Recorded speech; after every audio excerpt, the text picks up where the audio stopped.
hearings discussing, okay, yes, this is the right hearing.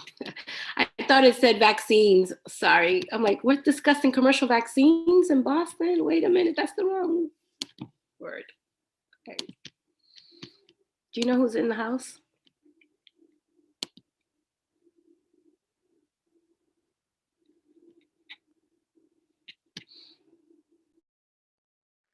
Good morning, Councilor Mejia. This is Nick Arnello from Assessing. How are you doing today? Good, Nick. How are you? Doing all right. It's Friday. Yeah.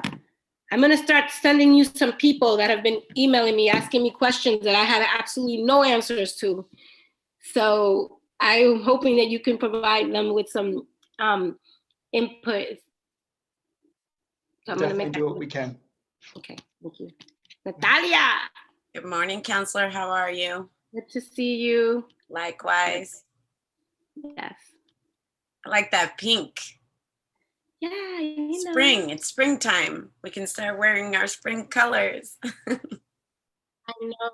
know. It's such a weird, you know, even year. I thought 2020, I'm like, okay, 2021 needs to hurry up and start all over and let's just go to 2022. But spring is beautiful and hoping the colors can bring a little bit of joy.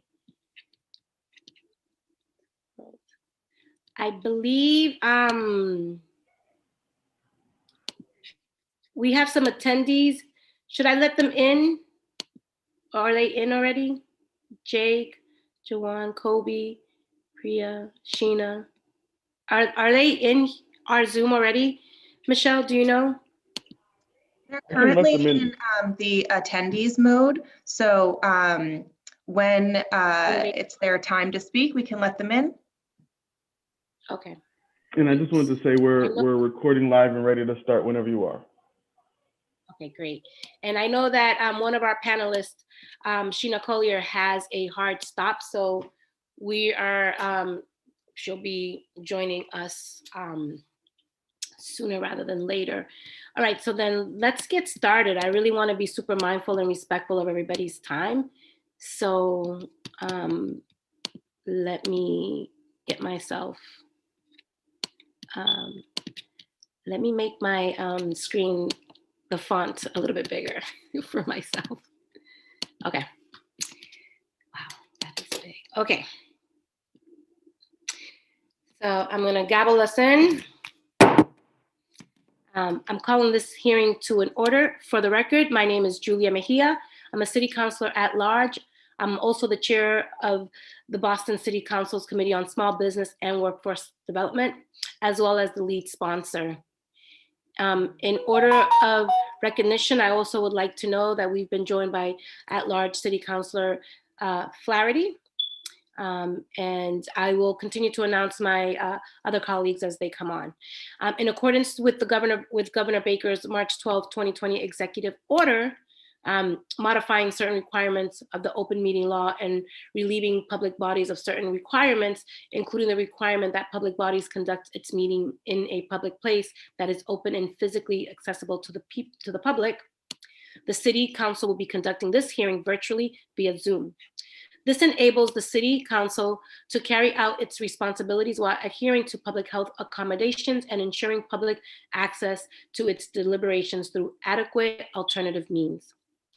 This public hearing is being recorded and is being live streamed at boston.gov/city-council-TV and broadcast on Xfinity Channel 8, RCN Channel 82, and Files Channel 964.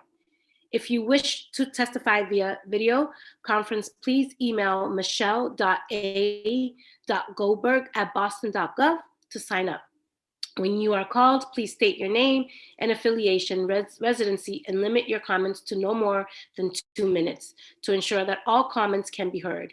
You may also submit written testimony by emailing ccc.sbwd@boston.gov. Today's hearing is on docket 0215, order for a hearing discussing commercial vacancies in Boston. Our expected speakers today include from the administration is Natalia Ugarte, who is the Director of Small Business, Nicholas Arianello, Commissioner Assessing Department.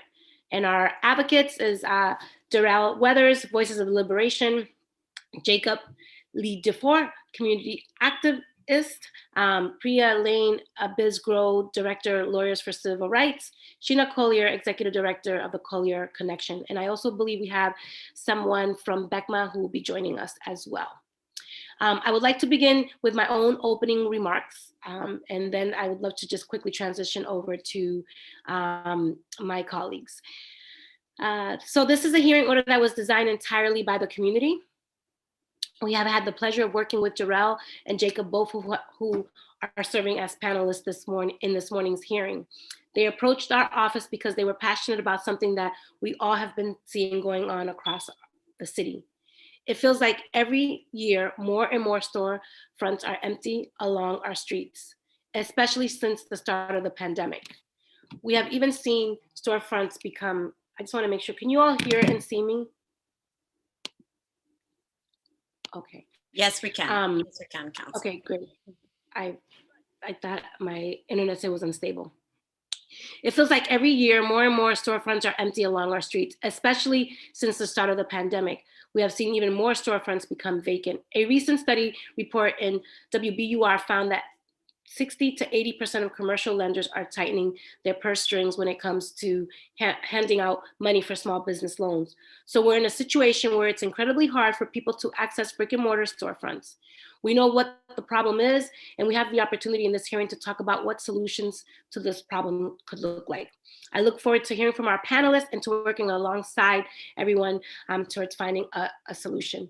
I believe that we also have been joined by Councilor at Large Anissa Sapi-George, as well as Councilor Ed Flynn from District 2.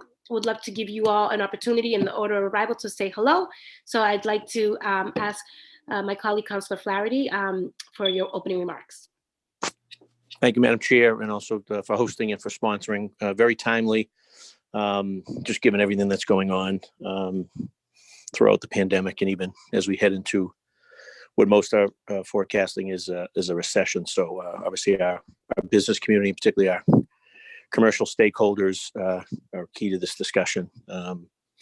As they're levied, I think arguably at probably the highest they've ever been levied at a time, obviously, when we're seeing a residential property tax go up. So we obviously need to reach out to our commercial landlords as well as our commercial tenants to see what we can do to help them. One, have their businesses survive, both big and small, but also help those landlords as well, who for most of them they've been going without a rent for over a year. So also want to note that Commissioner Nick Arenella and Natalia, they've been super responsive throughout the entire pandemic. So I want to commend them on behalf of all of us here at the council. You know, a day doesn't go by when me and my staff are not on the phone with either Nick or Natalia to help small local businesses or our residents who are feeling the crunch with the increased tax levy. So that said, look forward to hearing from those that know this issue well, and let's work together to try to find a solution as their Boston City Council. Thank you, Madam Chair. Councilor, I order of arrival. Councilor Sapi-George, you have the floor. Thank you, Madam Chair. And as Councilor Flaherty mentioned, as you've mentioned, and I'm sure others will, our small business districts are the heart and soul of many of our neighborhoods, and what really contribute and create our neighborhoods, certainly in addition to our residents. So just grateful for the opportunity to understand sort of the deeper impact of vacancy rates across our city and in our business districts, and look forward to today's conversation. I will ask or apologize ahead of time. I will dip out for a little bit and rejoin the meeting after another commitment. Thank you, Madam Chair. Thank you. Councilor Flynn? Thank you. Thank you, Councilor Mejia, and thank you to Nick and Natalia for the great work they've been doing, especially over the last year during this pandemic. Not an easy task, but they've been very professional and representing the city well. Had the opportunity yesterday to visit some small businesses in the South End, Chinatown, and South Boston. And certainly our business districts, small businesses are struggling. and we want to see what we can do to be helpful to them. Many women-owned businesses, many immigrant-owned businesses as well. But as Councilor Sabi George mentioned, and Councilor Flaherty did as well, they play a critical role in our neighborhoods. And one of the small business owners I met, talked to yesterday, was actually volunteering, serving lunches for seniors. Even though it's during a difficult time, she was out helping people. So they're the backbone of our neighborhoods, and they play a critical role, and we want to do everything we can to be helpful to them. Councilor Mejia, thank you for calling this, and thank you for your leadership on this important issue as well. Thank you. Thank you, Councilor Flynn. I know that some folks have a time commitment. I'm going to just shake things up a little bit. I'm going to be super mindful of the administration. I do know that we have Sheena Collier, who also has a hard stop at 10:30. So I'm hoping we can lead with Sheena from Boston While Black, and who has been doing a lot of work with entrepreneurs in the city of Boston. So if you don't mind, to the administration, I'm going to just lead with her. So I think that there might be an opportunity for some questions that you may want to Natalia, then I'll go next to you, because I think that it could be a really good, robust dialogue between you both while we have you both here. Is that okay? Yeah. So Sheena Collier, you now have the floor. Thank you so much for joining us. Yeah, good morning. Thank you, Councilor Mejia, and to the Boston City Council for having this conversation. As Councilor Mejia mentioned, my name is Sheena Collier. I'm the founder and CEO of the Collier Connection, as well as Boston While Black. And for those who I'm not familiar with, have been in Boston almost 2 decades, and a lot of what I've done over the last, particularly 15 years, is really helping to create more spaces of belonging for professionals around the city, entrepreneurs, particularly Black professionals and entrepreneurs. I've also worked through working at Dudley Street Neighborhood Initiative many years ago, as well as the Greater Boston Chamber of Commerce. Have worked with many businesses owned by people of color, and have been building my own businesses for more than 5 years. Throughout my journey supporting businesses and growing my own, the issue of space is a recurring issue. You know, who has access, who can afford to be in what neighborhoods, and how this impacts what our neighborhoods look like and feel like, where people feel like they do and don't belong. And then of course, longer term issues around generational wealth building, and just how we can utilize and leverage space as a way for people to build wealth in the city. And so unfortunately with COVID, we all know that a lot of spaces have become vacant. You know, even pre-COVID, you know, there have been issues in the city around who can afford to be where, and this has just exacerbated it. But I'm hoping that the city council really takes this as an opportunity to reimagine and rebuild, and really rethink who can be in these spaces, and particularly how can the city provide support to really building out districts in neighborhoods that are vibrant and have people from all backgrounds who are able to run their businesses there. And so I'm really interested in working with you all, you know, and learning more about how we can put policies and practices into place that are giving all small businesses, businesses owned by people of color in particular, the opportunity to be in spaces, afford spaces that they haven't been able to in the past. Thank you. Thank you, Sheena, for that. I know we have you until 10:30, so don't go away. I'm going to ask Natalia. I know you are also on a time crunch. Would love to offer you an opportunity to have some remarks, and then would love to seize the next 15 minutes to kind of do a round of questions with you both, just in the spirit of keeping the conversation moving. Yes, thank you so much. And always great to see Sheena on a panel. I love the work that Sheena's been doing, and I'm proud to have her here. So just very quickly, I'm going to run through some of the things that the city's been doing, that our team's been doing. I want to note that this has been a topic of conversation for us for years, pre-pandemic, and obviously the pandemic has created a space for additional risk for our small businesses, in particular, as we think about commercial vacancies, obviously. I want to just note that Nick is here to answer any questions that might come up from the panel, but I will be presenting on behalf of the City of Boston. So I'm just going to share my screen if that's okay. Okay, can everybody see my screen? Okay, great. So I just want to start off by saying, obviously, small businesses in the City of Boston are the backbone and the heart of our neighborhood commercial districts, but also of our economy. When we think about Boston's small business landscape, we know that there are about 40,000 small businesses that create $15 billion in revenue, of which 37% of that revenue is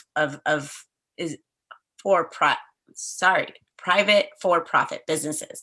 Of those, 170,000 jobs, and of those, 44% of those jobs are in our private sector. Those 170,000 jobs, we also know that in our small commercial districts, they are hiring our local community members. So small businesses go beyond just having jobs, but they really extend to ensuring that our communities have great jobs in their communities and can invest those dollars directly into the community. So I just want to talk about citywide vacancy rates. I also will note later in the conversation that these rates are very difficult to measure. So the City of Boston has asked the Boston Planning and Development Agency, the BPDA, to help us with some of this research data. As you can see here, citywide office vacancy rate is 9.9%. So that's that blue line that you've seen gone up during the pandemic. And the retail vacancy rate is 2.6% as of March 9th, 2021. So and that's that red line. As you can see, the retail vacancy rate, so that is mostly what we see in our neighborhood commercial districts, is actually still pretty consistent throughout the pandemic and throughout the last couple of years. What we've seen happen here is obviously with the stay-at-home order and COVID-19, we've seen offices really be mostly impacted by this pandemic. As you can see here, of the retail vacancy rates, we're by neighborhood. We can see that the Boston total, sorry, I can't see all of the screen. Sorry, guys. All right, the orange you see here is Q4 for 2019, so just before the pandemic hit, and Q4 with 2020. So these are a comparison. So in 2020, the total retail vacancy rate by neighborhood has gone up about half of a percent. And as you can see, the difference in the neighborhoods specific data. So we've seen obviously increased vacancy rates in South Boston and the waterfront, as well as in downtown Boston, which again is really tied to kind of the office and employment data of people working from home and not being downtown. So that all of these numbers make, very logical sense based on COVID-19. So the City of Boston, with our partnership with the Boston Main Streets, we actually collect data from Main Streets on a monthly basis. So what you're seeing here is the difference between the years in vacancy rates. So as you can see here, the average obviously is that big chunky blue line, and you can see the different colors. I'm sorry if this is hard to read. I'm happy to share this with folks later.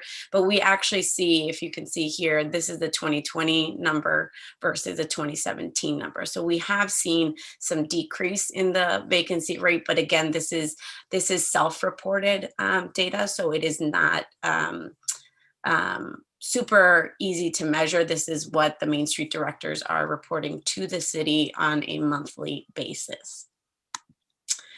So some of the challenges with data include, like I just mentioned, the Boston Main Streets data is based on what the directors know. And during 2020, it was really hard to connect with business owners as well as landlords during the initial phases of COVID-19. And so we don't have 100%. We can't say that that data is 100% accurate, but it is reflective of what we're seeing kind of as you walk through the neighborhood, which shutters are closed, what doors are locked, what lights are off, etc. Assessing does not capture lease information, so it's really hard for us to actually know whether a space is actually vacant or if it's just not being utilized. So the idea of a landlord having a space leased out but maybe not occupied maybe is one of the barriers to getting accurate data. And the other thing is leases are obviously private contracts. It's really challenging for the city of Boston to get a lot of details around leases and around information that is, part of a private contract between two entities, the landlord and the business owner. Another challenge is long-term vacancies pre-COVID. We've seen across the city, there are some spaces that just have never been fully occupied or are occupied but not accessible. This is something that we'll discuss in a little bit. The other thing we don't quite know yet from COVID-19 and the impacts of COVID-19 is what are new actual vacancies versus businesses that are in hibernation. We know that a lot of businesses have shut down temporarily. They might have long-term leases and have been able to cover their leases, but maybe are just not open. So we don't actually know with real certainty where all of these vacancies actually are. We do know that some businesses have closed, but we don't know whether or not they've terminated their lease and that space will be vacant and available for a new business, or if they're hanging it onto that space so that they could potentially reopen or start a new business. We don't have that information to date. But I do want to talk a little bit about what we do in our office in order to support businesses, in particular around this idea of vacancies and filling those vacancies, as well as general support for businesses looking to expand into commercial space. So first and foremost, we offer technical assistance to businesses. We have a wide range of experts that we pair a business up with for one-on-one free support to the business. This includes everything from planning for growth, customer acquisition and retention, marketing and branding, improving the customer experience, financial management, and lease and legal guidance. Over the last 2.5 years since I've been in this role, we have also expanded to include helping businesses with lease negotiations, as well as helping businesses put together content for potential lease applications. So as spaces become vacant or are vacant and looking for tenants, we help businesses prepare to be a competitive applicant for those spaces. We also work really closely with businesses for signage and facade improvements. So anytime a new business goes into one of those vacant spaces, we want to help them get signage. As you can see in this picture, this is Nos Casa in Roxbury, one of the signage projects of 2019. It's obviously very beautiful, but it helped them obviously get started and opened up. We also do facade improvement projects with partnership with the landlords and property owners. So, if someone wants to improve the front of their building, the city does offer grants to businesses looking to do those kind of bigger construction projects. Our Economic Development Center launched in 2019. And we've done workshops on a variety of different resources for businesses around expansion and growth. The Starting Your Business 3-part workshop series that you see here is the one that's coming up next week, starting next Wednesday for the 3 following weeks for new businesses. However, in the past, we've done workshops around how do you find the right space, how do you negotiate a lease, how do you build that business plan, et cetera, in order to be able to expand into these new spaces. Anyone interested in these workshops, they're absolutely free. You do need to register, and you can do that for this one in particular at bit.ly/bossbiz101, or you can go to boston.gov/small-business and find out all about the workshops that are upcoming in the next, couple months. Yeah, Natalia, I'm sorry, I just want to be mindful of time. I know that I'm almost finished. Yeah, just because Yep. I want to make sure that you seize the moment while we still Absolutely. have here. So Thank you, Counselor. I'll be quick. Pre-COVID, we held several vacancy fairs to create a pipeline of businesses and connecting them directly to property managers. As you can see here, in May of 2019, we held our first fair. 2020 was canceled, and we are planning one for 2021. Again, I think one of the biggest issues in filling commercial vacancies is making sure that businesses have access to the property managers, and oftentimes property managers don't have access to the actual businesses. So by doing events like this, it can help us really get those spaces filled.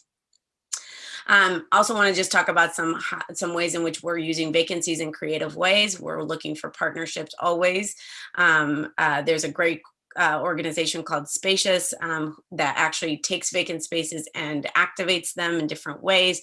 You can see here a picture of the Rosendale substation and what it is now that got activated through a partnership.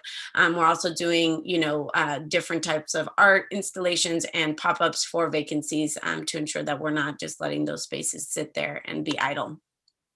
I want to just remind folks about resources through our small business conference call every Tuesday at 3. You can join us at bit.ly.com/smallbizboss. This call is in multiple languages, and we encourage folks to join in. But finally, what I really wanted to talk about was our COVID-19 response to commercial vacancies and potential displacements. We put out the Commercial Rent Relief Fund this past November. To date, we've funded 352 businesses at over $3.4 million. Of those, 58% were minority owned, 44% were women owned, and 57% were immigrant owned. And you can see how those, how the distribution of those funds have been executed across the city. Some of the program highlights where I think okay, I'm sorry, because I mentioned that Sheena has to leave at 10:30, and I just really want to be super mindful of the time. And problem. I really do appreciate all of the in-depth work that you're showcasing and all the work that you all have been doing. But Yep, I really that was the last slide, Counselor. Go ahead. Yeah, so sorry. I'm trying to be really respectful of everyone's time, and we went on 15 minutes where normally it's like 5. So we're trying to be super generous here. But I do want to make sure that while we have Sheena, we can utilize this moment to get some input and some feedback and some questions. Sheena, I'm just curious, based on the report that you just saw, can you just talk to me a little bit about some of the things that you've been hearing from those that you serve, and more specifically, have any of your members taken part of some of these workshops, and what can we do better as a city to kind of connect people to those resources? Yeah, and just on time, I can stay on another 15 minutes or so. Well, one, I'll just say for myself as a business owner, I did, Natalia's been great. And even, I was able to get support from the city early on in the pandemic to be able to more broadly, I don't have a physical space yet, but being able to just kind of get support as far as just a business owner that's serving Boston. And there's a number of other folks that I interact with that were able to as well, and found the process easy to navigate. I think particularly on the space side of things, one of the things that Natalia mentioned well, it actually brought up a question for me around how can we, and I just mean like we as a city or even business owners, help with on the data collection side, and helping to get a more accurate picture. The challenges, Natalia, that you mentioned make a lot of sense as far as, my limited knowledge of main streets. I know every neighborhood operates differently, and, people have different information and access in different ways. So, what can we do as a city and utilizing other business owners to help you all with getting, I guess, like more accurate numbers, for folks like me that have groups of people that we convene? Are there things that we can send off on your behalf to be able to help to fill in some of those gaps? I think for the, the space activation piece that you were starting to mention towards the end, there's been a lot of, even pre-COVID, I think because of all the development happening in the city and, particularly developers knowing that they need to do some around community benefits. And I was getting a lot of calls myself around bringing some of my events into some spaces and just helping to activate those spaces. And I think all of that is great. The part that was missing, and not necessarily what the city is doing, but it might be, I don't know it as well. It's like, how does that translate? How can that then translate to me actually having a space or to others having a space? A lot of that kind of stuff is temporary, and I think even sometimes, even recently, I was talking to someone about a space where they did do that with some artists and with some business owners, but they didn't have in mind that those people were going to be there long term, and they kind of utilized it as a holdover until they really figured out what they wanted to do with that space. So, how, while spaces are being activated so that there's not kind of an eyesore or vacancies, how do you also utilize that to get people to actually be the renters or owners of those spaces, as you're using that as a transition. The other slide that you showed around the neighborhoods, the graphs that showed the different years of around vacancies. I actually had a question. I was interested in why it was higher previous years. Like you saw like areas like Grove Hall, where 2017, it was actually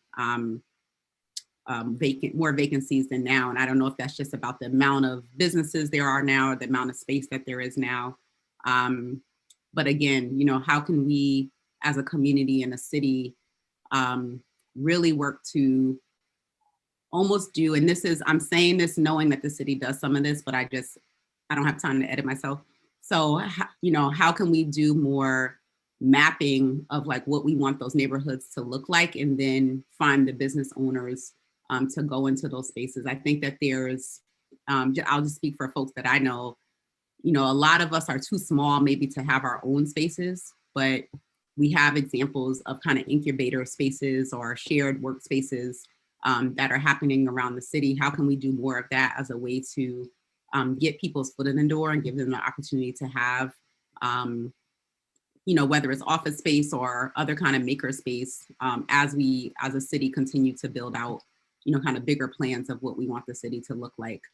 Lastly, I'll say, this hasn't come up yet, but what I've seen over the years, one of the barriers around all of this, obvious rent is obvious. So aside from that, I think is speaking from folks that do events or trying to bring people together, just stuff like how is this all connected to permitting and just other city processes that make it really hard for people to even pop up in spaces or kind of navigate around the city. And that's what I've seen a lot of people there's these kind of arduous processes that people aren't sure how to navigate, which I know you all know very well. And so how is that related to these vacancies?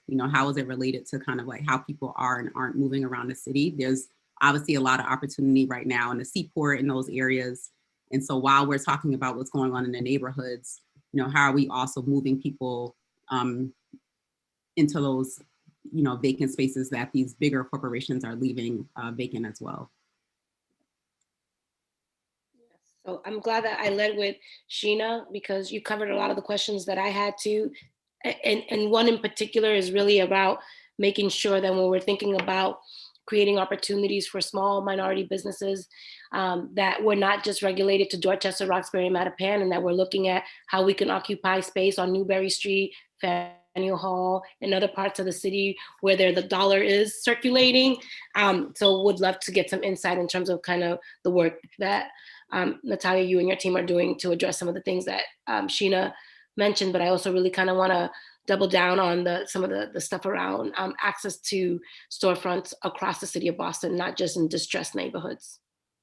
Yeah, and thank you for those questions, Sheena. So I'll start by kind of just framing a little bit of the data piece. So the state of Massachusetts requires businesses with 50 or more employees to report data to the state that they've closed, for example. So that's where a lot of these issues lie, is that do we require, how does the city then require people to report data, right? And how do you hold them accountable? So there's a lot to be said there. We did put out on our webpage and through our small business calls, a request for, to know whether or not businesses have closed. Again, that does not mean that their lease has been terminated or that they no longer have a legal right to that space, right? Especially if they've paid or they continue to pay. So knowing the difference between a vacant space that is like available by a landlord to lease out versus something that just looks vacant is a challenge, right? It is definitely something that I'm eager to figure out how to get better data on, but I'm not sure that necessarily that we have any system set up to actually capture that, because obviously if the property is being taken care of and managed by a property owner or a landlord and is paying taxes and all of that, we'll know later if a space becomes vacant, but usually you don't know that information on the day-to-day. I want to touch on a little bit of the relationship between the city and what our role is in getting those spaces filled. So we work with the Main Street districts, and as you all know, there is not a Main Street district in every neighborhood in the city of Boston, and we are doing a Reimagine Main Streets conversation and initiative right now to help identify where else maybe there need to be Main Streets and what that might look like. But we work with all Main Streets and the community. And as you all know, if a business is going into a space, it is the community tends to have a big voice there. And we love that because it helps us make sure that we don't have too many nail salons or too many barber shops or not enough of, something or the other in any one neighborhood. It's really important to have that good mix of businesses across the city. And we really rely on the community to help us shape that, right? I'm not sure it's the city's job to say, 4 is too many nail salons, right? I think it's more of what does the community want in their commercial spaces and their commercial neighborhood areas. So we rely on that relationship. And, I think advocates have a huge role to play in making sure that the spaces are mixed in great ways. And almost always those require community processes, especially if there's a change of use in the zoning. I think going to your other questions around capturing this data, I would absolutely love information and help from any of the advocates and any of your networks, Sheena and others on the call, to help us think through what it looks like to actually measure those vacancies. I think as far as these programs go and as far as helping people actually get into those spaces, I think having a programmatic element to any vacant space, I think is a private deal. I think how do we work with, folks like you to help you get connected to those spaces. We don't always have landlord or property manager information readily available, or, they're not always super responsive to, these types of efforts. So we do everything that we can to ensure that we can make those connections to spaces for businesses, because again, these are private deals that the city of Boston does not regulate. We don't regulate who a private property owner leases to. We can help make introductions and we can help prepare businesses for those conversations. But at the end of the day, we don't control how those contracts are built. Okay, so I'm going to, I'm gonna keep saying time and I'm gonna manage my own time here. I think we've gone on a little bit longer than what I anticipated for my round. I wanna give my colleagues an opportunity to ask questions to either Sheena or Natalia while we still have them both here. And I also wanted to acknowledge that we've also been joined by Councillor Braden and Councillor Bach as well. So just wanted to acknowledge your presence, and we'll be kicking it over to you all. I wanted to, I'm trying to look at my speaker view here. I see Natalia on my screen here. I'm wondering if my colleagues have any questions. I'll just go really quickly. Councillor Flaherty, if you are here and still have any questions. Councillor Flynn, I know Councillor Sabi George said that she would be. Thank you, Madam Chair. Obviously, thank out. you for the. Yeah. Thank you, Madam Chair, and obviously thank you for the presentation there from Natalie. Very thorough, and maybe just I guess I'll offer a comment in that, you know, our local Main Streets districts, our small local business leaders, as well as Greater Boston Real Estate Board, they've all been very helpful throughout this pandemic. And I know that that's also the role that the Boston City Council plays. I know that I've worked with a number of my colleagues over the years, helping small businesses just navigate the myriad of different, you know, permits and licenses that are needed, you know, due to sort of public safety and public health needs. So, and we also need to work with local communities just to make sure that we, you know, have a diversity of businesses. It's no good when you have, you know, your local Main Street just has, you know, hair and nail salons and pizza places. You know, we need to make sure that we have other services that obviously make our local business districts works and that they feed off each other. And we've also worked closely with our local community health centers. You know, it always seems that wherever there's a local community health center, the small local businesses all around that community health center prosper. And so that's the sandwich shops, et cetera. It's the pharmacies.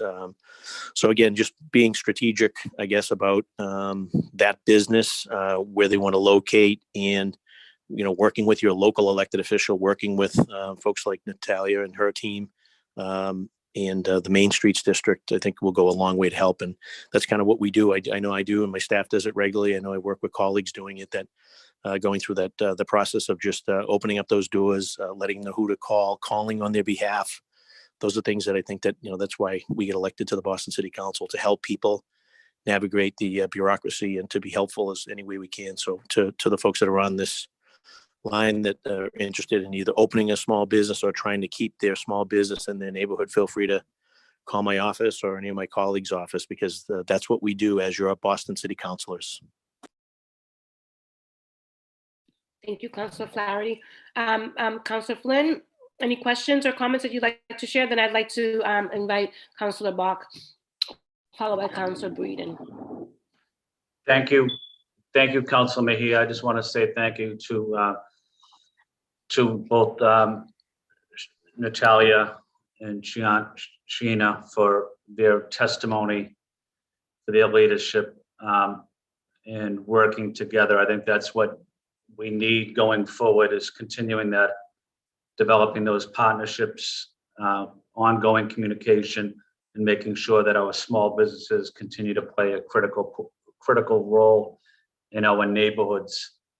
Just wondering, going forward, Natalia, if there's anything as we approach the city budget discussion, is there anything that us city councilors can do to advocate for more funding for small businesses in our neighborhoods, especially businesses that are struggling right now and on the verge of, unfortunately, of collapsing? But what could the city council do in advocating for more funding for any of your programs? Thank you, Councillor Flynn. I really appreciate that question. So, I mean, I think for us, it's always about building capacity, you know, for our team. The Commercial Rent Relief Fund was a tremendous success, and we're hoping to see the long-term effects of that fund. One of the elements that I didn't get to share is just that fund creates a contract between landlord and businesses in a way that helps prevent displacement, which I think is really important. So obviously, as we think about moving forward, you know, what do supports like that look like? I think for me, you know, I'd love to see expanded capacity on my team in order to be able to serve additional businesses and really think about these things more deeply. We have an incredible team in the Office of Economic Development that is that is thinking about policy on a regular basis, where we will be expanding kind of the thought around these big policy issues. And we will hopefully be able to make an ask of the City Council in the coming years. Thank you for that. Councilor Flynn, do you have any other questions? No, I just want to say that was a great answer. Thank you for that information. Also, we might want to sometime over the next month or so check in if there's a working session, check in with Sheila Dillon at D&D, because I know there's some options that department might have as well. I've worked with them in the past on small business related issues. Again, thank you, Natalia. Thank you, Councilor Mejia. Thank you. Thank you so much. I want to go next to Councilor Bach for questions to either Sheena or Natalia, and then Councilor Breeden, and then I'm going to open up to the next. Great. Thank you, Councilor Mejia. And thank you, Natalia and Commissioner Arnello and Sheena, all for being here. I had a couple of questions on this. One was, Natalia, I know you mentioned that we don't really have the data on what's a real vacancy. And I know that, you know, obviously Nick's department assessing interacts with the owners of buildings rather than necessarily the lessees. I wondered what work you guys have done in partnering with like BPDA research around, like, for instance, point of sale data. Because I think that, you know, there's quite a lot of research data out there about, you know, where transactions are happening. And basically, like, if a point of sale has stopped doing any transactions, like, that might give us a more accurate heat map of where the real vacancies are in the city. And especially I'm thinking about in the moment of reopening, because I tend to agree with you that my greatest fear is that there's a bunch of businesses that we've all been assuming are temporarily closed, that everyone is about to find out are closed. But you couldn't tell the difference from the transaction data today, but you might be able to tell the difference in a couple of months. And so I was wondering if you've looked at that much. And then my tail onto that might be a Commissioner Arnello question, is, Commissioner, I know that you guys get private lease details in order to do property tax assessment on the commercial side, which by law you're not allowed to share with the council or the public or anyone. But I wonder if is there any way to use that data in the aggregate to give us a picture of like where we're at, and what happens, like, if somebody gave you their lease details and then you've set their property taxes and then they lose their lessees and they aren't getting any lessees, like, is there a moment where commercial folks reach out to you in a hope that it's going to affect their property taxes, or does that not really matter because it's just the last lease on file that sort of sets the baseline? So those are two questions, one for each of you, but kind of related to establishing what's really going on in vacancies.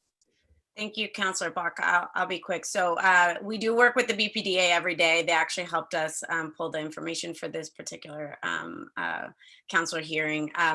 So I don't know if they have POS data, but I know that there is cell data that we've used to kind of track the movement of tourism and, you know, residents, et cetera, across the city during the pandemic. So it might be interesting to see if we can create some clarity there. So I will reach out to the BPDA about that piece in particular around POS data. Awesome. And Nick? Morning, Councilor. For the record, it's Nick Arnello from the City of Boston. Can you talk a little bit louder, Nick? We can't hear you that. Oh, sorry. Can you hear me now? Yes. Much better. All right. Good job. Good morning, everybody. For the record, my name is Nick Arnello, the Commissioner of Assessing for the City of Boston. Thank you for your question, Councilor Bach. So assessing data, we do have data. It's a little complicated for the kind of issue that we're talking about today, because really when you guys are talking about vacancy, you're talking about vacancy right now, right? And what's about to become vacant. The data requests that we send out are always backwards looking. And so right now we're just sending out requests about vacancy data from last calendar year. And we will get that data and start to process it and have an idea of what that kind of looks like by the summer. So even once we have that aggregate data, which we might be able to discuss, it's not going to give you a good picture of what's actively happening in that moment. It'll be like, hey, we just figured out what happened a year ago. And it's highly dependent on response rates and things of that nature. So it makes it a little tricky to kind of use that as the kind of tool that you're talking about. It still can probably have some, it's not going to have that value for those kind of quick transitions, right? In terms of like, restaurants that we think are going to come back, but, turns out that they left. But for the most part, if you're talking about office leases, a lot of those are longer term leases.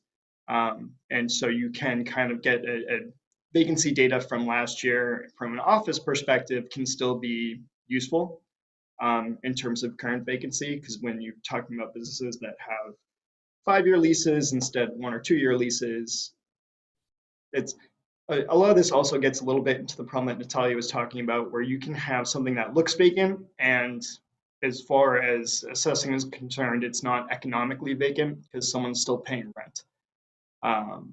And that happens a lot. You also have, if a building is resetting, that's not really vacancy, because that's not that they aren't able to get a tenant. That's they're doing work to try and make the space more attractive for a different type of tenant, so they can generate new rents.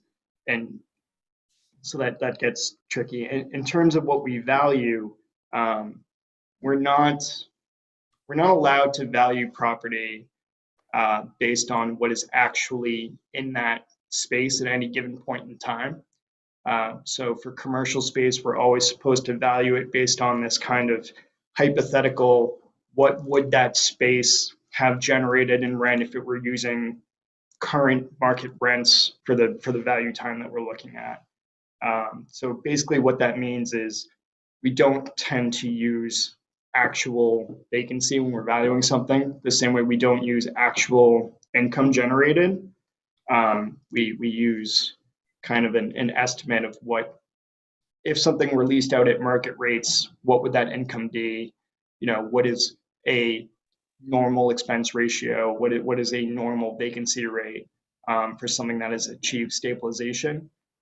So to the extent that we usually give something an above and beyond vacancy discount, it's because something dramatic happened.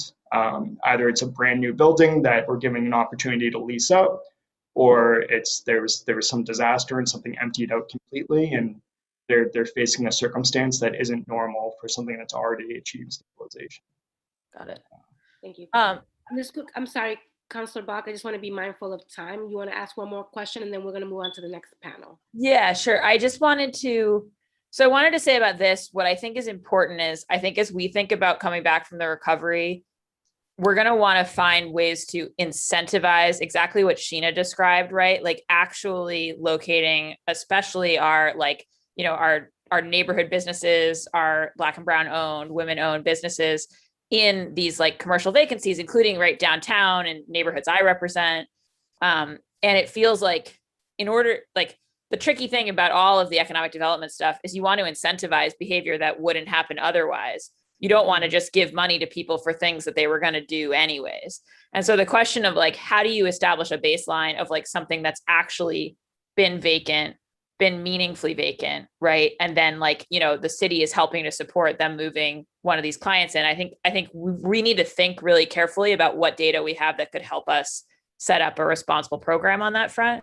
And I also just really want to underline what Sheena said. I mean, I think there's a couple of limitations with the current Main Streets program one of them is the neighborhoods that aren't represented. And I represent a bunch of neighborhoods that don't have main streets. And frankly, like, I really saw it in the pandemic, like Mission Hill, if one of their restaurants was having a problem, I immediately heard about it through the Main Streets director.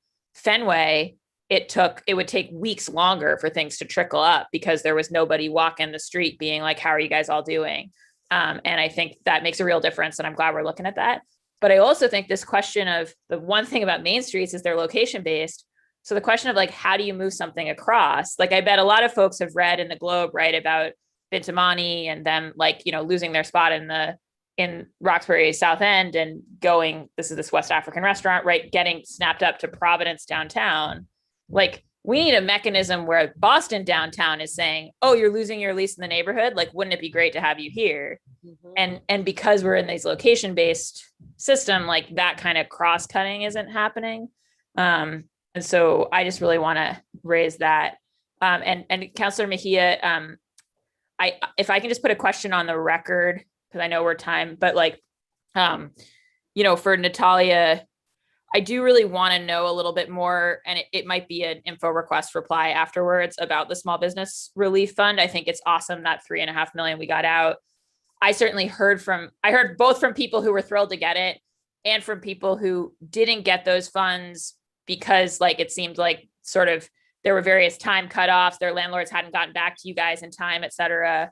And so I'm trying to understand, like, is there a second round? Did we like meet, like you sort of gave us the numbers that we met, but like, did we meet the request of like everyone who qualified, or is there a pool of people? No, it looks like no, right? So I'm curious for your context with the D&D rental relief fund. The council's had a series of hearings and seen that go through a series of iterations and like heard about what you've learned in that process and how you would update it. And I think we probably need to have like a similar conversation about the small business one, because I would love to be able to tell people, oh, there's like a decent chance with this federal funding that there'll be an opportunity for some more of that, and also to know how you guys are sort of streamlining it for the second round. So I recognize that's not technically the topic of this hearing today, and you brought it up at the end, and so I don't want to derail, but I also just really want to put that interest on the record here. Thank you. Thank you for that, Councilor Bach. I do appreciate all the insight you always bring to our hearings. And I think that it's really important for us to recognize that we are trying to make data-informed decisions and we don't have all the data to work with. So I think I really do underscore the importance of kind of like rethinking who we're asking and how we go about getting that information so that we can have a better sense. And I also think just as it's equally as important for us to really think about what these incentives look like, because if our goal is to close the wealth gap, then we need to figure out the role that the city can play in helping to support that in a way that doesn't also put the commercial developers. I think that there's ways for us to do this, and that's a win-win. And if anyone knows anything about me, I'm always trying to figure out what is the common ground here and how can we get to a place that everybody feels like they're contributing. This, in terms of community benefits, I think that it needs to go beyond just scholarships in our community. I think that we need to be really intentional about where we're going to put our money and how we're going to support these small businesses and these entrepreneurs really incubate. And I think COVID has presented itself as an opportunity to think outside the box and to be innovative, right? And to remove all of the barriers and the bureaucracy that oftentimes prevent folks from being able to thrive. I do have one question from the social media that I wanted to bring into the space, and then I'm going to go to Councilor Breeden. This is from Adam. He's the concierge Boston. That's his handle on Twitter. He would like to know, what can the city do to help restaurants affected by landlords who refuse to negotiate better terms on rents? We've lost too many restaurants around the city due to this. And so basically this goes back to the point that Councilor Bach was making about this restaurant that went all the way to Providence downtown, when we could have probably potentially supported them here, right, in downtown Boston. I'm just curious about what is the city doing to better negotiate with landlords around helping to support some of these restaurants here in the city of Boston? Yeah, that's a great question. So I urge any restaurant that's, dealing with a tough landlord to reach out to us. We can offer free lease negotiation support. Again, the city doesn't have a lot of tools in place to be able to, come down on landlords who don't want to negotiate a lease. Again, that is a private contract. I do want to say that with this commercial rent relief fund that we were able to execute, there was a piece of this that held landlords accountable for receiving these funds as a condition of helping to keep businesses in place, and a lot of restaurants were able to participate in that. And I do want to say that there are a lot of great landlords out there who have been very generous and very thoughtful during COVID-19, and have worked with businesses. So I just urge anyone who needs support, any small business needing support, you don't have to be a restaurant, anyone, please reach out to us at smallbiz@boston.gov. We would be delighted to help and try to figure out what we can do. Every single business is different, so everybody's needs are different. So we need to do that one-on-one support with businesses. So I just urge people to reach out to us at smallbiz@boston.gov. Thank you. And I'm going to go to Councilor Breeden. I know she's been incredibly patient. So Councilor Breeden, you now have the floor. Thank you, Councillor Mejia. Thank you, Natalia, for a really great presentation. Would you please send over the deck? I'd like to study it in more depth, especially in relation to which neighbourhoods got the relief funds and how that worked out.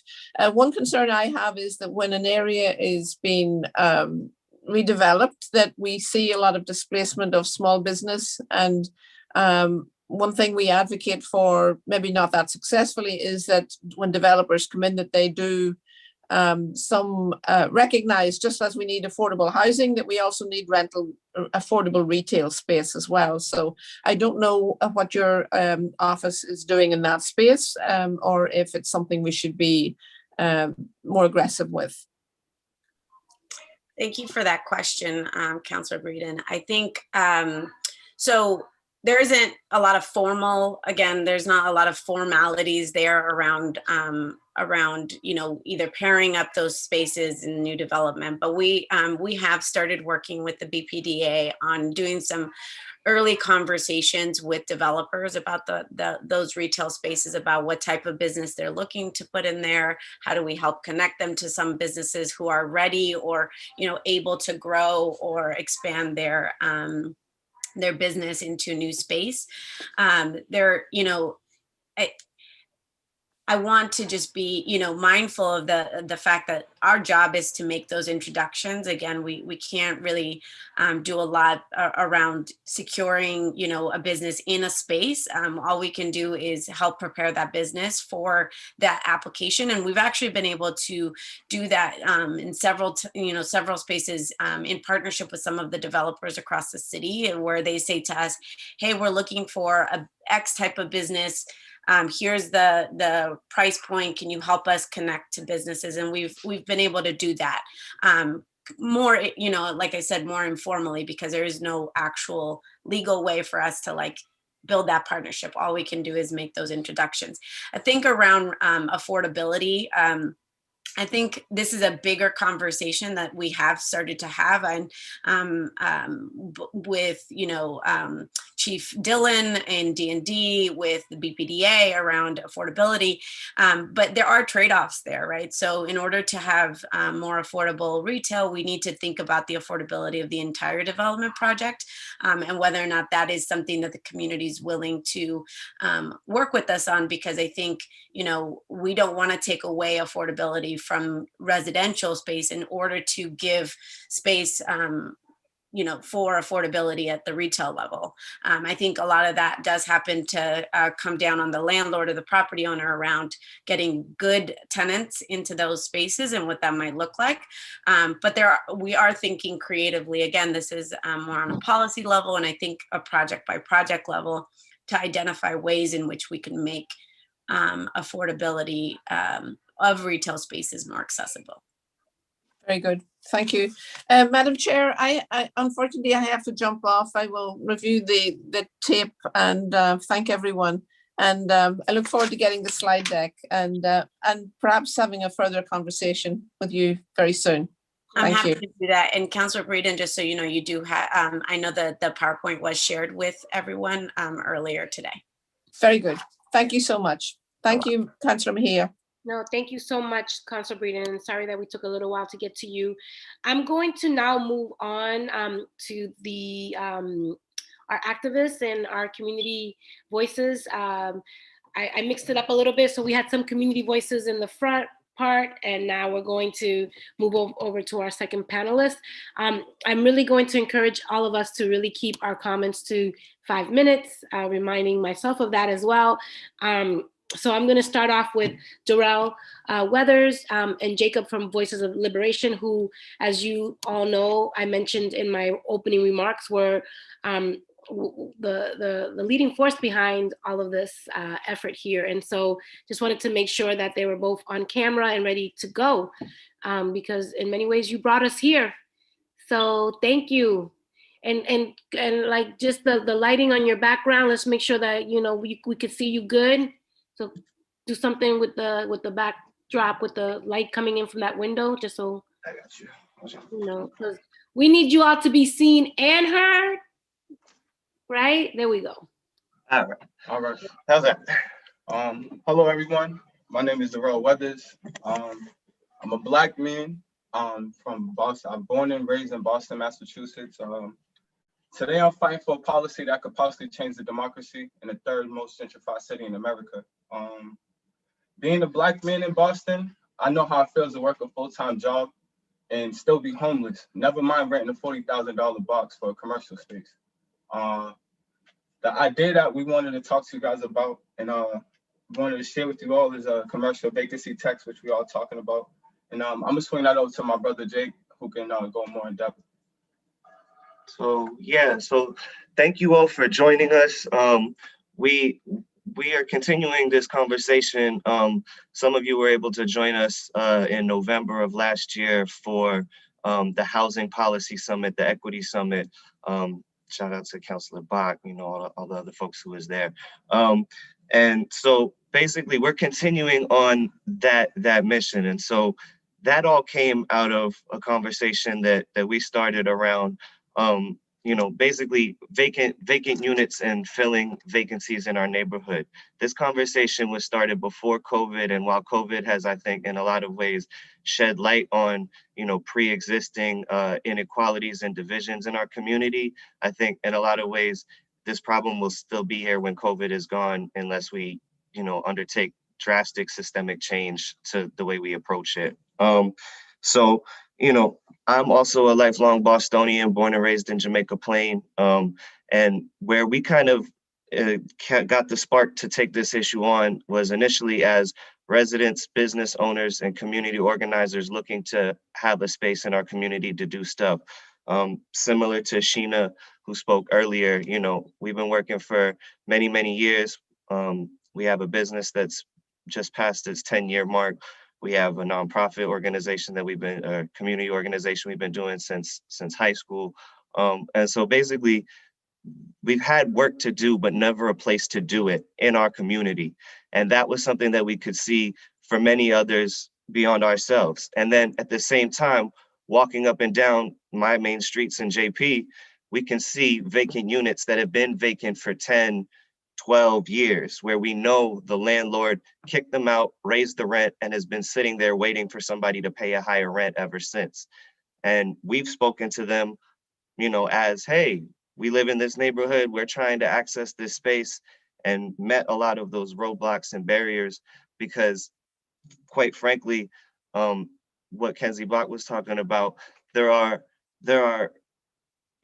a lack of incentives for property owners, for some property owners at least, to fill their spaces. So there are some landlords who are able to sit on a place and say, I'm not going to collect $8,000 a month.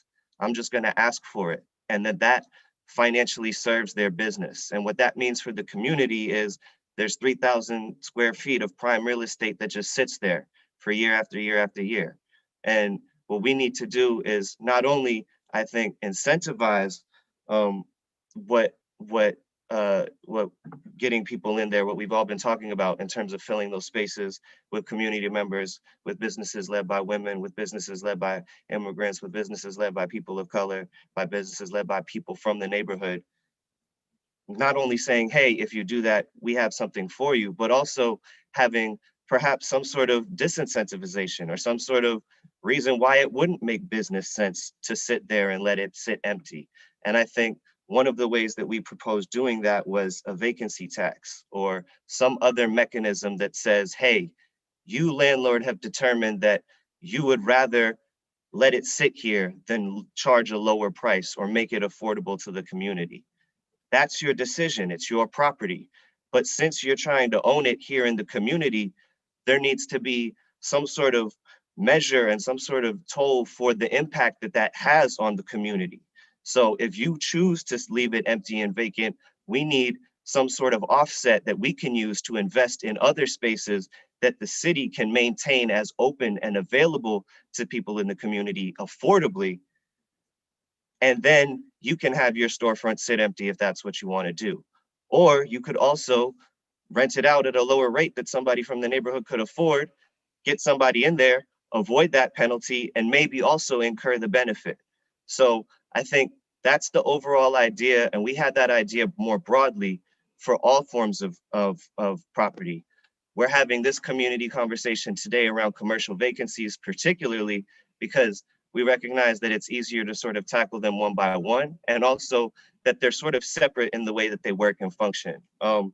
And so, you know, just to kind of bring it all back, you know, I appreciate, Natalia, the work you did trying to collect the data. We've been looking at this as well. That's one of the main sources of issue is we just, how do you even know how to qualify or quantify it? But as somebody who lives in the neighborhood, you know, Jamaica Plain, 2% feels like a lot, you know, 2% walking down the main street feels like a lot.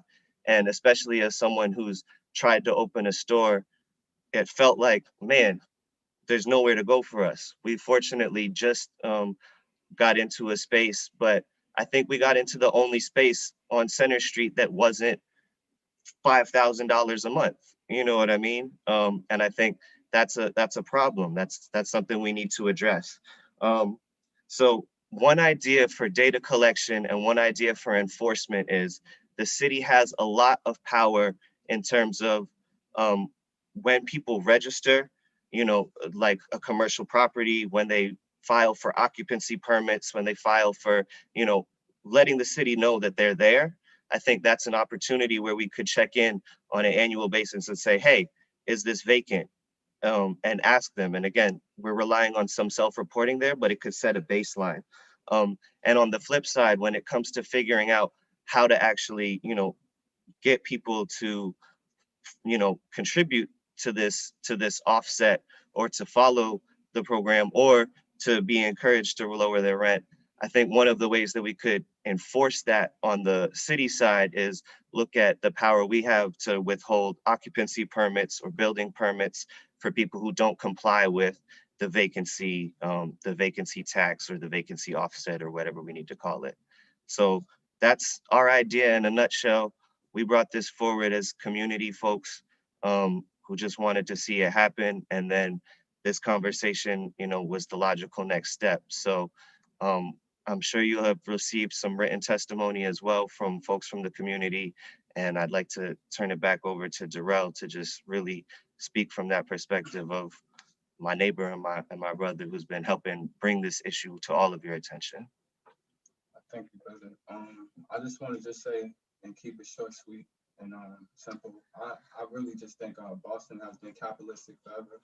And obviously we need to change this. And this right here is a good start.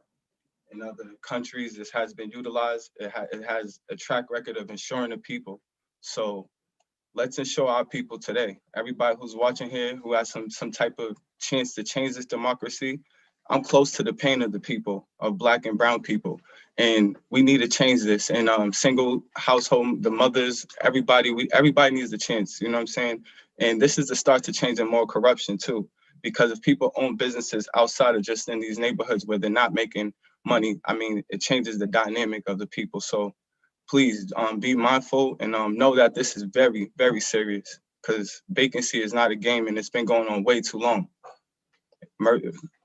That's it. That's like I said. Thank you. Thank you both. You know, I think I met you all alongside when I had an office in Jamaica Plain. And our office, we opened up the doors literally to the people. We created an opportunity for artists to showcase their artwork on our walls. We hosted album release parties for young people who were dropping their albums. We actually opened up our office to work in collaboration with nonprofits that wanted to host retreats. And when they talk about workspace shares, you know, like those workspaces, we called it Hoodworks, because we created space for small businesses to even host meetings in our office, right? So our campaign office became a hub of like community. And we were also very super mindful of the fact that if we could do something like this in terms of just opening up our space, what a gift would it be for a lot of these empty storefronts to do the same, to open up their spaces, to allow people to incubate their businesses. I think it'll be a win-win for our entire community to have space to be able to incubate, and these small businesses to be able to grow, and the folks who own these spaces, they can still get some revenue, right? I just think that that incentive in terms of doing business in our community has to just be more than just having a storefront in our community. Like, you have to do business with the people, and doing business with the people is really about creating space for the people to build alongside you as well. So I think it's both an opportunity and a responsibility for us to really lean into this work and figure out what we can do as a collective. And I'm curious, Darrell and Jacob, to get your thoughts on some of the proposals we've heard from other counselors around how to collect data and other ideas. I'm wondering, you know, I know you all have done a lot of work. We worked together on the Housing Policy Summit, and you brought in all of the right voices into that space. So I'm sure you've been giving this a lot of thought, but curious about any other ideas or comments that you have around data collection. Oh, I love the idea of looking at point of sale data collection, also looking at, so this was more so on the, again, if we can leverage publicly available realty stuff. So like a lot of the data sets around like what units are on the market and just seeing how long something has been on the market. I think there's some data around that could be leveraged. I recognize that, yeah, the self-reporting aspect of it is challenging. And also the less than 50 state employees is challenging. I think that might be something worth reconsidering, is how we define a small business or how we define what's worth tracking. And again, if the state isn't doing it, you know, what tools do we have at our disposal for when we engage with folks to potentially try to gather that information. And then lastly, looking at all my notes here, the backwards looking data from the assessment, you know, like that essentially understanding that while that data isn't necessarily going to be useful in the present, that how can we use that to look at longer trends? You know what I mean? And I think if we dig deep on some of these things, especially looking at what really is affordable, you know, what things really have been going for, and then looking at what's actually available, you know, I think perhaps some sort of a case study on, you know, we're not necessarily a bad example because we've had a business for, you know, just under 10 years. And it took us that long to get our first storefront. And that's what we're about to try to open, you know, and looking at, you know, what, you know, we all have jobs, we all work hard, but the level of resources that it takes to start a business in Boston, I think looking at what that means and then saying, okay, how many of these spaces were actually affordable, or was it only affordable to, you know what I mean, somebody who could come here and start a Jamba Juice or whatever. Thank you for that. I'm gonna, Priya, go ahead. Yeah, can I just get the name of Jake? Can I just get the name of your business, you and Darrell? Yeah, that's Scope Apparel, LLC. Thank you.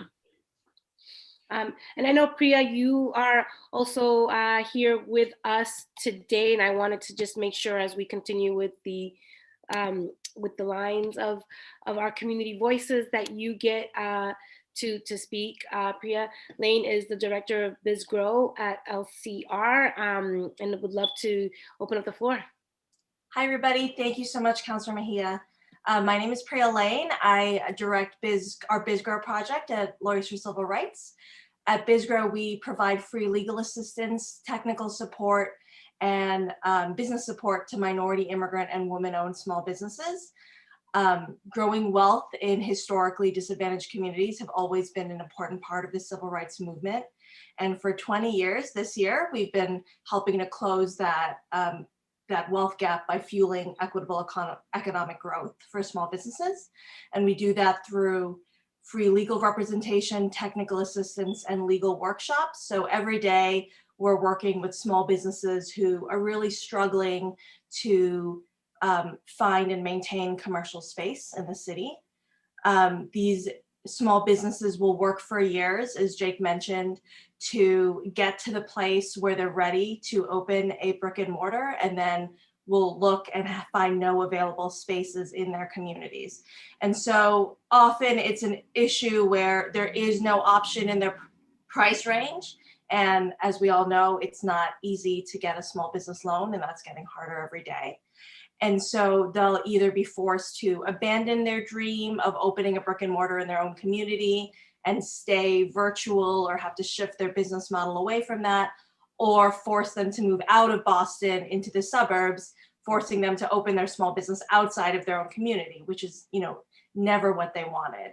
And so, really think that using the, sort of a devastating outcome of the pandemic and twisting that as an opportunity to really rethink the way that we are using commercial space in the city, and really trying to make it more equitable by providing more space for small minority, immigrant, and women-owned businesses.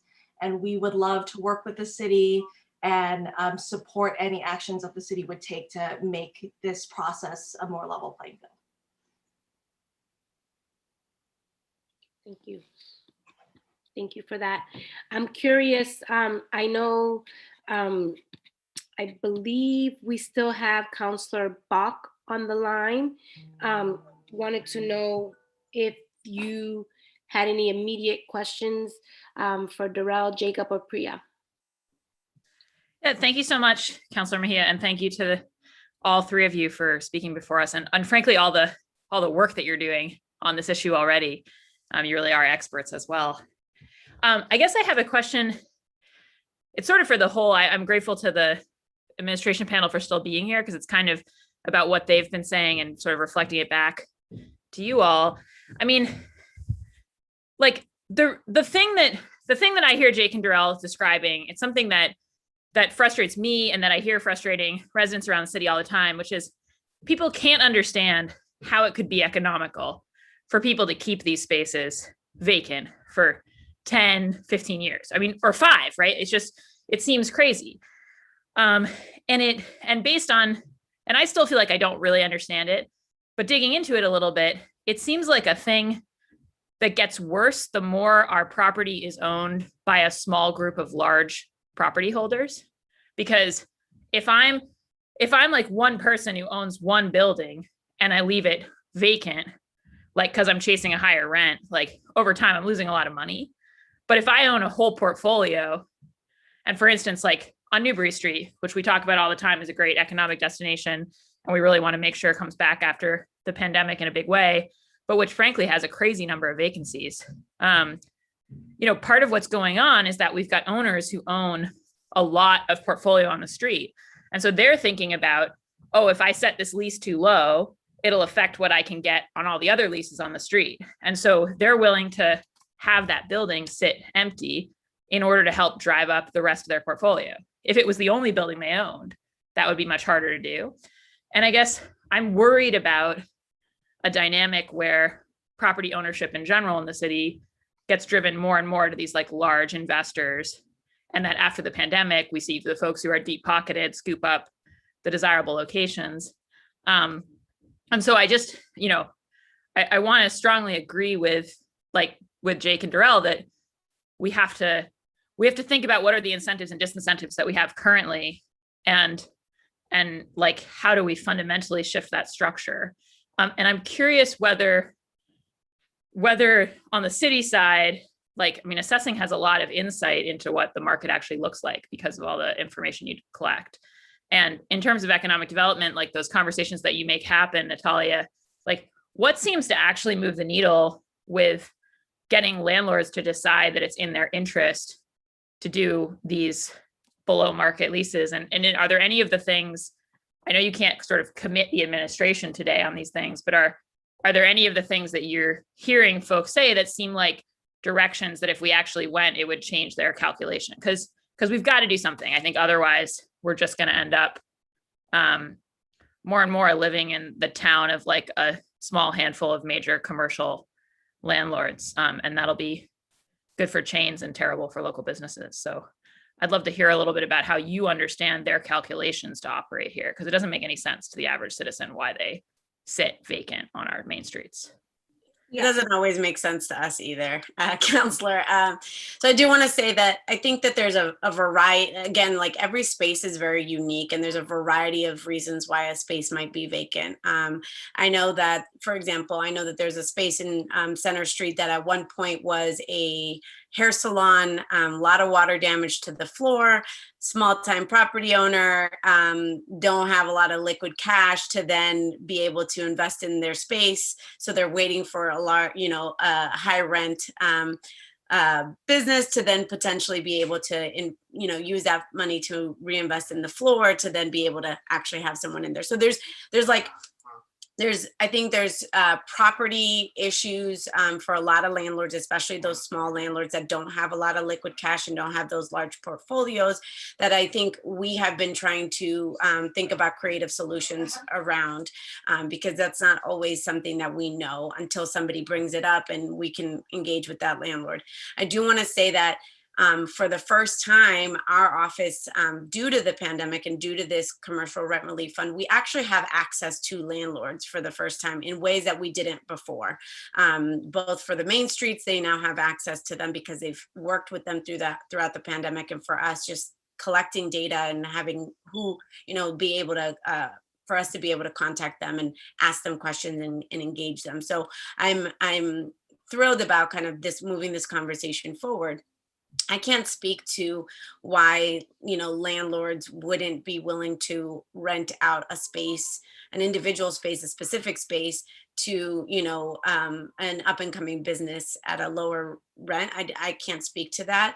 But I do want to reemphasize that, over the last 2 years, my team has been working with businesses individually again to try to get them prepared for those spaces and making some of those introductions. And it is by no means, like I said, it's by no means an official program. We're using existing programming to help kind of frame that. And I'm hopeful that we'll be able to continue that in the future. I'm also, again, not to commit the city on this, but one of the ways in which we're hoping to be able to be more helpful is to expand our existing funding sources to include kind of some of those repairs to engage landlords in that process. Our funding is federal funding, so there's a lot of requirements around actually being able to use those dollars in those ways, but we are looking into that. And again, if there's additional funding available, that is usually what can help businesses get started. Some of the vacancies are around change of use, right? So if you want a restaurant in a space that was previously, a salon, you're going to have to do a lot of work and a lot of investment, and that usually comes from the business owner side, that they have to actually pay for a lot of those capital investments in order to convert a space into that. So there's a lot of elements there, Counselor, and I'm looking forward to working with this group on identifying some real policy and programmatic solutions. Thank you for that. I just wanted to ask a quick follow-up question to Councilor Box. And I just kind of want to just put it out there that we know, I'm just curious in terms of the data that we're collecting, just to see how vacant storefronts also impact the income for other businesses, right? Like when we have neighborhoods that look distressed, when we have neighborhoods that don't look vibrant, that also impacts the financial success of our neighboring businesses, right? So even from an accountability standpoint, in terms of data, if there's a way for us to really assess how these vacancies are impacting the overall general income wealth of other businesses, I think is something for us to consider in terms of another data point to look into. And then in terms of incentives, right? Like, I think that for me, when I think about this conversation, is about accountability, right? And it goes back to what Darrell and Jacob were talking about, is like the impact that these vacancies are having on our community. And if we can incentivize these commercial storefront owners to kind of put their money where their mouth is and pay up, I think that we could find ways to get them to want to be a better partner with the surrounding community. So just curious the work that the city can play in that. And I know that there are other cities across the country that have now, especially due to the pandemic, have been really creative about how do we utilize these empty storefronts to help not only just boost the economy, but to also help support smaller businesses. And I'm just really looking forward to moving the conversation beyond the conversation. Like, this public hearing has given us some really great nuggets to really think about in terms of what we can do differently. I think that there is an appetite here to move beyond the conversation and come with some really specific, here's 3 things that we can commit to, or at least start exploring and come out with a dashboard of ways that we can hold ourselves accountable. I also think that Sheena texted me before she left, and I wanted to just make sure that I bring this into the conversation while I still have you all here. She basically said to Councilor Bach's comments and her own feelings about it for years is, how do we reimagine the whole Main Street's infrastructure, because it is not working for everybody. Then there's also the piece around, can there be the incentives for business owners and landlords who want to let us know about the vacancies? Like, is there a way, maybe if you're not able to get that data, is there a way to incentivize people to provide you the data that you need so that we can have a better, accurate account? And the validation formula that you shared, does that help small businesses, or does it create more inequity? I guess there was the violation formula that you mentioned earlier. Do you know if it helps small businesses or if it creates more inequities? The formula that you mentioned earlier. To be fair, I'm not quite sure what formula I mentioned. So I don't really know a good way to answer that question. I would love to answer it, but I'm not quite sure what the question is talking about. Sorry. So I just want to reemphasize, obviously, Nick's team doesn't work directly with small businesses often, unless that small business actually owns that property. So there may be a disconnect there. Okay.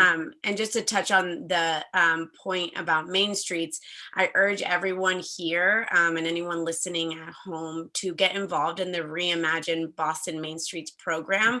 We've actually been working to engage community members, business owners in thinking about the actual structure, the framework and the existing program of Main Streets.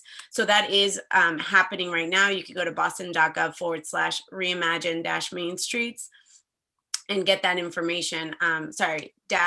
Main-Streets to get the information about that program. We do need all the business owners and community voices at those conversations, because that is literally what we're doing right now.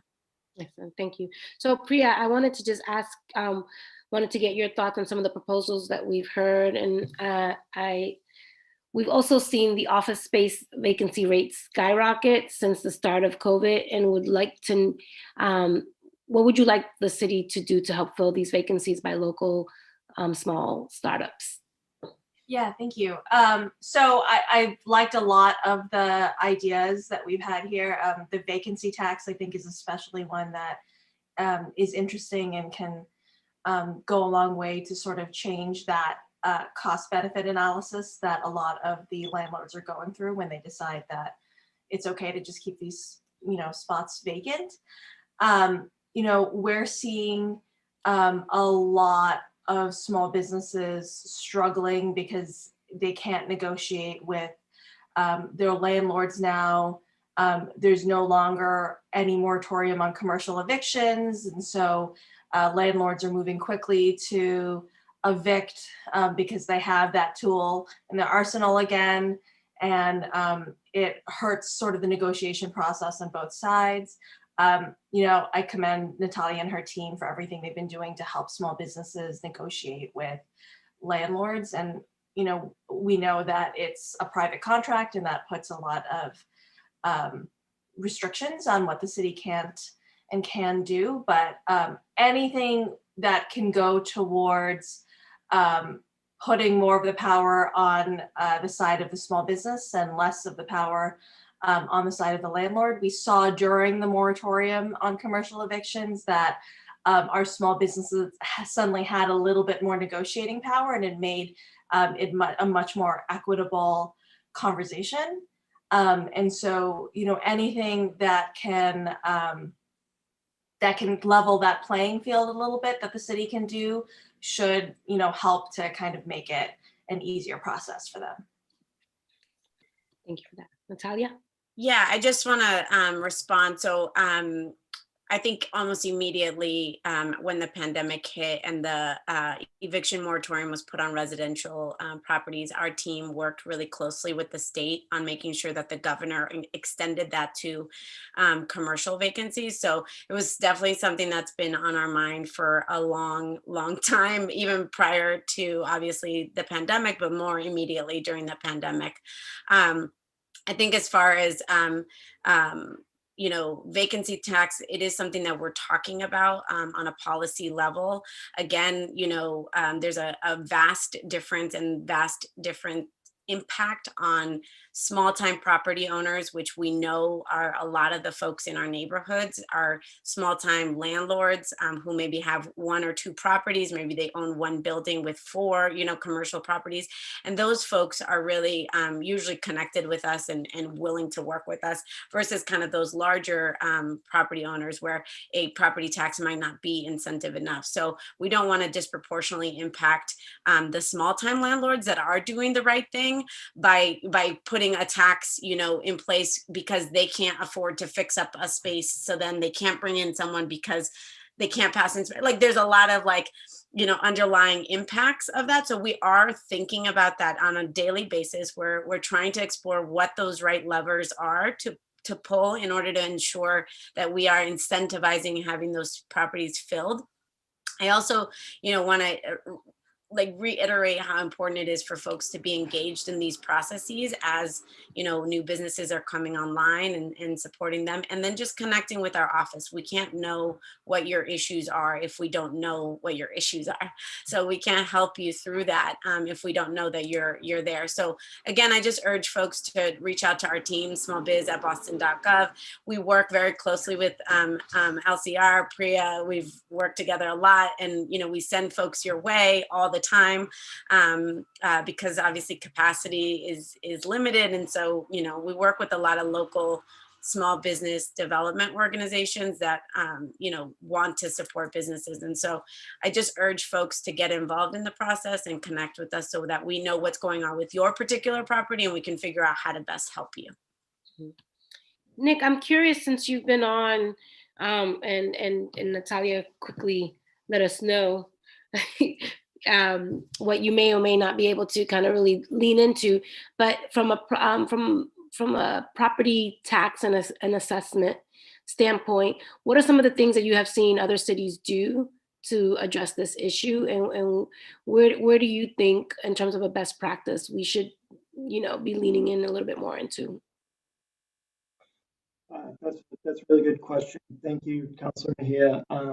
I haven't had an opportunity to really look at what other vacancy taxes or concepts like that other communities have used. That's definitely something that we can take a look at and see if there's assistance for.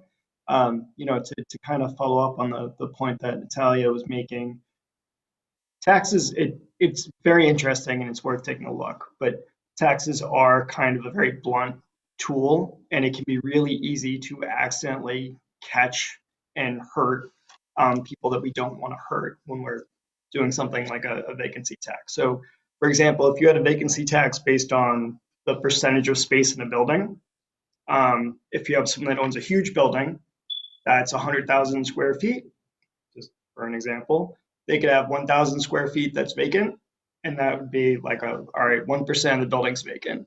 Then you could have a small building that's just 1,000 square feet with 1,000 square feet vacant, and that would be 100% of the building is vacant. And that small business owner or that small property owner is probably in a worse position in general in life than the person that owns the 100,000 square foot building. And so we wouldn't want to crafting a vacancy tax in the right way to make sure that we're getting at this long-term vacancy concept is an important thing to think about. I think one of the more nuanced tools that we have is kind of providing support to the work that Natalia's group does, because it's really targeted, and it's targeted to help the actual end business and the end occupants, whereas property taxes and taxes on ownership aren't helping the businesses, they're helping or penalizing the landlords. And so that ends up being a little bit tricky, but it's really interesting to think about and figure out if there are things that we can do to kind of get at these problems. Yeah, I would think so, Nick. And I think that because if we're doing this with a racial equity lens, I think that we could be really intentional about what that looks like so there won't be those unintended consequences, right? So I think being proactive and thinking about the number of, I would say, their profits, right? I would look at that. I would probably look at the years of business. I would also I would look at the whole entire portfolio and look at the makeup of this, the owner, and make decisions, and then create like a formula of how we could lead with this with a racial equity lens, to ensure that those who have the most, we're doing this in a way that's the most fairest, right? And I think that we can be creative and get ahead of that if we're intentional about leading with equity. No, I think you're right, Counselor. And I think one of the things that's kind of been brought up that is something that Natalia's group works on, and something that Ms. Lane's business works on, is things like figuring out a way to provide legal assistance, provide negotiation help to small businesses to kind of get the landlord to the table with them. Because I think the answer to a lot of these questions, and Councillor Bach had a very good question earlier about, it doesn't seem to make economic sense as to why landlords would intentionally keep their space vacant. And the reality is it does not make economic sense. I think that sometimes people just make kind of bad economic decisions, and they think that there's this opportunity cost where, like, oh, I'm scared if I take this person that isn't going to pay me the amount of money that I think I can get, I'm gonna miss out on the next person, and the next person is going to pay me a lot more, so I'm just going to wait until the next person comes along. And then they spend years and years with their building vacant, and they keep waiting, and they are not making a good decision when they do that. And if we can provide assistance through like the work that Natalia's group does to help get those conversations started, to help small businesses negotiate with those landlords, to explain why it's better for them to have that small business now and to have that space filled, then that's how we're going to kind of drive and solve this problem. And so I think that probably the opportunity there is a little bit more of something that's driven by funding and grants, and the city spending money that way, as opposed to, tax assistance, or kind of, sometimes the punishment tool works and sometimes it doesn't. But we know that the providing assistance tool does work. Yeah. And hopefully there'll be some opportunities that are going to come up, thanks to the new federal funding, stimulus money, to kind of help us direct some aid to pull us a little bit out of this problem. And it has definitely been an ongoing problem, even though the pandemic might have made it worse, but it was a problem before the pandemic. It will be a problem after the pandemic. And it's something that we should definitely focus on to try and keep the diversity in our neighborhoods that we all actually like and enjoy and make our city a better place. Thank you. And I think Jake, Jake and Darrell and Priya, do you guys, anything you want to add? Yeah, we would love to just jump in real quick. Appreciate Nick and Natalia, everybody, what everybody's feedback is. And I think that was one of our main goals with starting this conversation was, you know, especially the word tax and the concept of a tax, it definitely can come off as, you know, a blunt or off-putting or unbusiness friendly mechanism. And, you know, I think, but once again, it goes back to what we were talking about and, you know, Councilor Bach echoed about what are the proper balance of incentives and disincentives and making sure that it, like you said, makes business sense. And so again, I also I do appreciate that there is like a lack of education. You know, Natalia, we didn't know about your office, you know what I mean, until we had this conversation. And I think that's an area where there's opportunity for the great work that you guys do to be highlighted and brought to more folks, and also for that to be more intentionally, like, you know, brought to the folks who need it or have not been receiving that word. But on the flip side, like, while, you know, I'd like to think that all options should be on the table, and like when we're thinking about why something wouldn't work, we think about how that could strengthen what we're trying to do. So, you know, if we're looking at, all right, we don't want to have this negative impact by accident on the unintended, you know, small property owners, that's part of the conversation that we were starting. And that's part of, I think, the really important work of figuring out how to, like Julia said, come up with the right formula that says, who are we talking to and what are we trying to get them to do? And lastly, while I do think there is opportunity for education and for folks to be like, oh, wow, great. I didn't know that having a small business in my store would be the economically sensible thing to do. You know, I didn't know small businesses were great tenants and responsible. Thanks for teaching me, City of Boston. I think that's a great approach, but I also think that there are some, especially in that larger category of landowner who have multiple blocks of properties, I think that they're a little bit past that message. And I think they might not be moved to do this out of the goodness of their hearts or the economic sense that we all think it makes for them. I think we might have to consider some other measure to get them to, again, offset the impact that they're having by saying, I want to own half of Newberry Street and charge this much, or whatever, you know, half of Jamaica Plain, etc. So thank you all really for, I think this is about how we get the best ideas forward. And then I know Darrell wanted to say something, so I'm gonna stop. It's okay. I just wanted to say, you know, I'm angry because, you know, Boston has showed some serious capitalistic ways. And I mean by that, it's just like you'll leave a something vacant from 2011 all the way till 2020. It's not just happening now. It's been happening. It was already a crisis before the pandemic.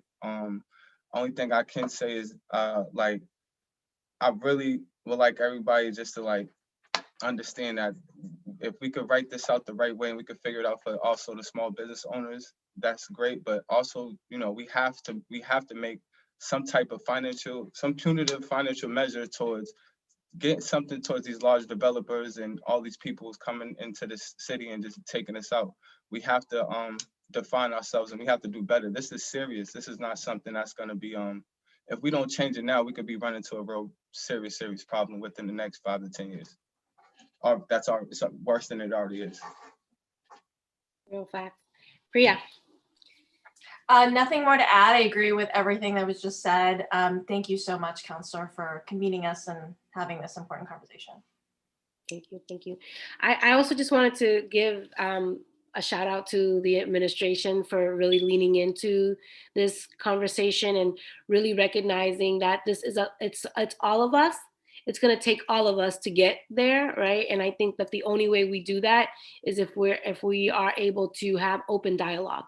And I think the best thinking comes from everyone who's in the space. And so I'm really encouraged about what is possible and that there is an appetite to really kind of close that wealth gap, right? And to do so in a way that feels right for everybody, which we know not everyone's going to be happy, but at the very least, we're going to get people to where they need to be so that everyone feels heard, right? So just wanted to just thank the administration for really showing up and leaning in, and to Darrell and Jake and Priya and our community panel for joining us today. I think that, again, this is what it looks like when we create community-centered approaches to the problems that we've been contending with. And I think this is what partnership is all about. And I'm really incredibly grateful to both Jake and Darrell for their steadfast conviction in this space and bringing us here together. So thank you to you both for joining us and for leading this conversation. Thank you, because this is what it looks like. And Natalia and Nick, thank you for joining us as well. I would like to have anyone any closing comments, because I'm gonna be ready to gavel us out in a minute. Now we're good. Thank you, everybody. Thank you for all your time and your love and your attention. We appreciate you hearing us and your ideas as well. Thank you, Counselor, for convening us. Absolutely. Thank you, Counselor. Thank you, everyone. And, let's create a new democracy, please, from this day forward. Let's go. Come on. That's right. So with that said, I'm calling this hearing to an end and gaveling us out officially. Thank you so much for joining us. Bye, y'all. Thank you. We didn't have any more we didn't have any public testimonies. That's why I gavelled us out. Thank you so very much. Bye. Thank you, Counselor. Okay, thank you. Bye-bye.